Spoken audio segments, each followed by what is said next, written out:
आज धोखे से मैड मैक्स के रोबोसूट ने रोबोट बॉय को पकड़ लिया था।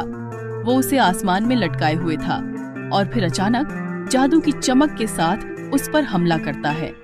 उधर वीर जंगल में भटक रहा था, अपने रोबोसूट को ढूंढता हुआ, पर कहीं कोई निशान नहीं। अचानक रास्ते में दादाजी मिलते हैं। दादाजी, मैंने रोबोट बॉय को बहुत ढूंढा लेकिन वो कहीं नहीं मिला। क्या आपको पता है? वो गुस्से में कहते हैं, वीर, मैंने तुझे जो काम दिया था वो तूने अभी तक नहीं किया। वीर हाथ जोड़कर कहता है, दादाजी प्लीज मेरे रोबोट सूट को ढूंढ दीजिए। तभी पीछे से मैड मैक्स दौड़ता हुआ आता है और वीर के सिर पर जोर जोर से वार करने लगता है।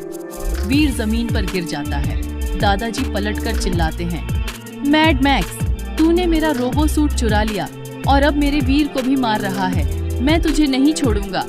फिर वो आंसुओं से भरी आंखों से हाथ जोड़ते हैं। मैड मैक्स, वीर और इमली कहाँ हैं? तुम अकेले यहाँ क्या करने आए हो?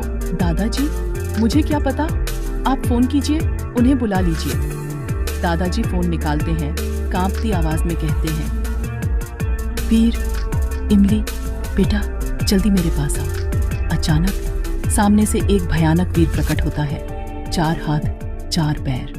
दादाजी की आंखें डर से फैल जाती हैं। इधर रोबोट बॉय भागकर अपने घर के पास कुर्सी पर बैठा था।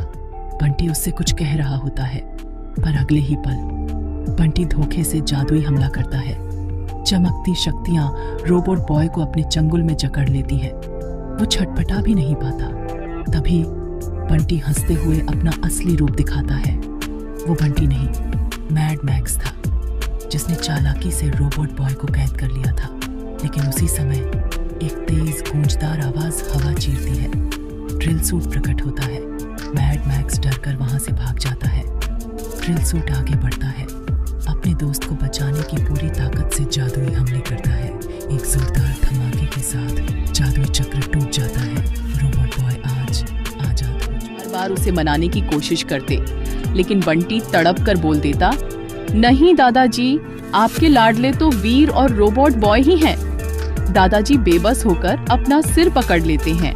दादाजी उसके आगे हाथ जोड़ते हैं, पर बंटी का दिल नहीं पिघलता। उसी पल पीछे से रोबोट बॉय दौड़ता हुआ आता है। वो देखता है बंटी मुंह फेर कर बैठा है और दादाजी हाथ जोड़े हैं। वह चिल्लाता है और बंटी पर जादू छोड़ देता है, लेकिन बंटी जान बचाकर भाग निकलता है। दादाजी, आप उसके सामने हाथ क्यों जोड़ रहे थे? और तभी दादाजी अचानक जादू करते हैं और रोबोट बॉय को एकदम छोटा कर देते हैं। वो दादाजी नहीं, वो तो मैड मैक्स था। कुछ देर पहले जब रोबोट बॉय जंगल में अकेला था, उसने अपना फोन निकाला और विंग सूट को बुलाया। विंग सूट कार लेकर पहुंचा और दोनों ने मिलकर मैड मैक्स को खत्म करने की योजना बनाई। थोड़ी देर बाद वीर, इमली और रोबोट बॉय स्कूटी और कार पर सवार तेजी से मैड मैक्स के ठिकाने की ओर बढ़ रहे थे, क्योंकि आज तीनों ने फैसला कर लिया था। अब मैड मैक्स का खेल मौका पाकर एक काली जादुई लहर वीर और इमली के ऊपर छोड़ी। लेकिन वीर ने अपना रोबो सूट ऑन क्यों नहीं किया? आखिर वो खुद को बचा क्यों नहीं पाया? दरअसल कुछ देर पहले जब रोबोट बॉय अपने घर के बाहर खड़ा था, तभी वह चौंक गया। सामने से दादाजी उसके तरफ दौड़ते हुए आ रहे थे। घबराया सा रोबोट बॉय पूछता है, दादाजी, आप इतनी रात में यहाँ? दादाजी की आवाज कांप रही थी। रोबोट बॉय, जल्दी से अपना रोबोट सूट दो, अभी, तुरंत, सवाल मत पूछो। रोबोट बॉय हड़बड़ा जाता है। बिना एक पल गंवाए अपना रोबो सूट निकालकर दादाजी को दे देता है। लेकिन जैसे ही वो सूट उनके हाथों में जाता है, अगले ही पल सामने खड़ा था मैड मैक्स। मैड मैक्स हंसता हुआ अंधेरे में गायब हो जाता है। अब बेचारा वीर बिना रोबो सूट के कमजोर, लाचार, बस चिल्ला पा रहा था, मैड मैक्स, मेरा रोबोट सूट वापस दे, मैं तुझे नहीं छोड़ूंगा। और उसी दर्द में वो दादाजी को ढूंढने निकल पड़ता है। टूटा हुआ